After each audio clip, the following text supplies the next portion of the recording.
शिक्षकों की बहु प्रशिक्षित स्थानांतरण नियमावली बिहार सरकार द्वारा प्रकाशित कर दी गई है। जो नियमावली सरकार की जो एजेंडा है, जो छुपा हुआ एजेंडा है, जो उनकी मनोवृत्ति है, उसको प्रदर्शित करती है। हमेशा से हम कहते रहे हैं कि विशिष्ट शिक्षक जो नियमावली सरकार की है, जो स्थानांतरण नियमावली है, उसका उद्देश्य कहीं से शिक्षकों को कोई लाभ देना या उनका कल्याण करना नहीं है।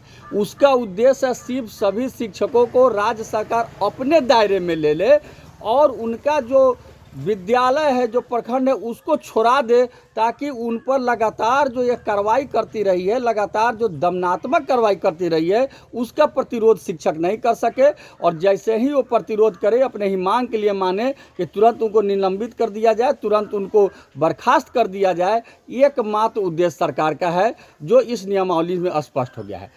इसकी सारी नियमावली कमियों से भरा हुआ है। पहले कमियां सरकार कह रही है कि जो शिक्षक है, पुरुष शिक्षक, उनको अनुमंडल से बाहर किया जाएगा स्थानांतरण, जबकि दूसरी नियमावली में कहती है कि जो जिला है उसी जिला में किया जाएगा।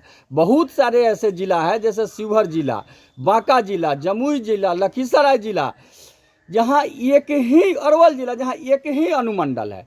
तो अगर अनुमंडल से बाहर किया जाएगा तो उनको जिला से बाहर जाना होगा। अगर जिला के अंदर ही रखा जाएगा तो फिर अनुमंडल में ही रखना होगा। यह अपने आप में ही कंट्राडिक्शन है और उसी नियमावली के दो नियम जो आप एक दूसरे को काटते हैं, जो बिल्कुल गलत है। इसलिए सरकार को जो अधिक से अधिक पंचायत और नियोजन इकाई छोड़ाना चाहिए था, उन्हें अपने अनुमंडल और प्रखंड में ही रहने देना चाहिए था। शिक्षक जब तक स्वस्थ नहीं रहेंगे, मानसिक रूप से फ्री नहीं रहेंगे, वो फ्री होकर शिक्षा नहीं दे सकते हैं। दूसरा, सरकार कह रही है कि गृह अनुमंडल में नहीं देंगे।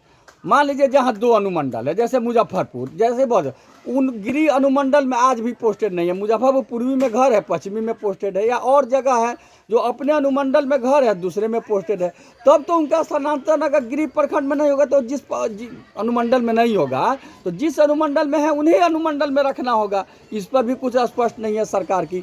जो महिला बहनें हैं, जो दिव्यांग पुरुष है, उनको कहा जा रहा है कि आप अपने होम पंचायत में नहीं रहिएगा, आप अपने पदस्थापन के पंचायत में नहीं रहिएगा, तो तीसरा पंचायत में जाना होगा। तो इसके लिए जो महिला शिक्षिका है, उनको तो एक अटर्नी परमानेंट रखना होगा। एक पेमेंट में दो आदमी को खटना होगा, तब ना एक आदमी 10-15 किलोमीटर दूर मोटरसाइकिल से लेकर जाएगा और शाम को लेकर के आएगा। इसलिए या तो उनको ऐच्छिक स्थानांतरण किया जाए, या फिर उन लोगों को आप शहरी क्षेत्र में कीजिए या आने जाने की सुविधा उपलब्ध कराइए। तभी यह है, सरकार से हमेशा हम लोग की मांग रही है कि स्थानांतरण ऐच्छिक हो, और तभी इसका स्थानांतरण का लाभ शिक्षक मिलेगा। जिस तरह से कहा गया है कि जो नियमित शिक्षक है, जो बीपीएससी शिक्षक है, वो अगर चाहे तो अप्लाई कर सकते हैं, नहीं चाहे तो नहीं कर सकते, अपने विद्यालय में रहेंगे। यही नियम हूबहू जो विशिष्ट शिक्षक बन रहे हैं उन पर भी होना चाहिए कि जो चाहे वो अपना फॉर्म भर के स्थानांतरण ले ले, जो नहीं चाहे वो अपने विद्यालय में बने रहे। विशिष्ट शिक्षक के उनको दर्जा दिया जाए, राजकर्मी का दर्जा दिया जाए। लेकिन ऐसा नहीं हो रहा है, क्योंकि सरकार का यह उद्देश्य ही नहीं रहा है। स्पष्ट रूप से कल आपने एसीएस महोदय का इंटरव्यू सुना होगा, तो उन्होंने स्पष्ट कहा है कि इससे शिक्षक बाहर चले जाएंगे, घर द्वार से दूर चले जाएंगे और मानसिक रूप से फ्री होकर के सिर्फ शिक्षा पर काम करेंगे।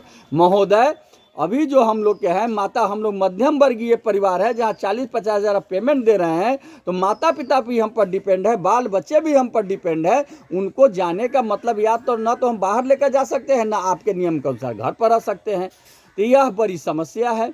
इसलिए हर हाल में यह नियम लागू होना चाहिए कि शिक्षकों की ऐच्छिक स्थानांतरण हो, जो जाना चाहे वो जाए, जो नहीं जाना चाहे वो अपने विद्यालय में रहे, वहीं पर उनको विशिष्ट शिक्षक का दर्जा दिया जाए, राजकर्मी का दर्जा दिया जाए और सारी सुविधाएं दी जाए।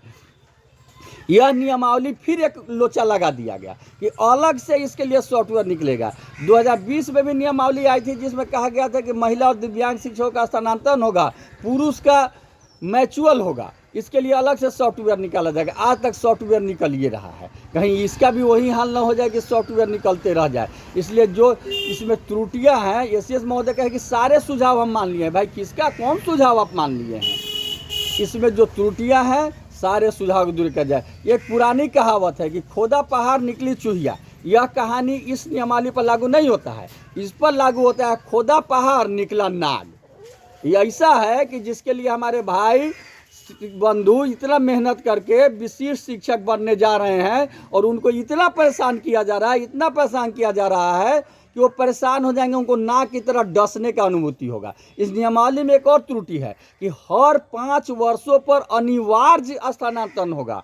यानी अभी आप इस अनुमंडल को छोड़कर दूसरे अनुमंडल में जाइए, 5 साल बाद जबरदस्ती आपको तीसरे अनुमंडल में भेज दिया जाएगा। जो महिला बहन है उनको अभी दूसरे पंचायत में भेजा जाएगा, 5 साल बाद उनको तीसरे पंचायत में भेज दिया जाएगा जबरदस्ती।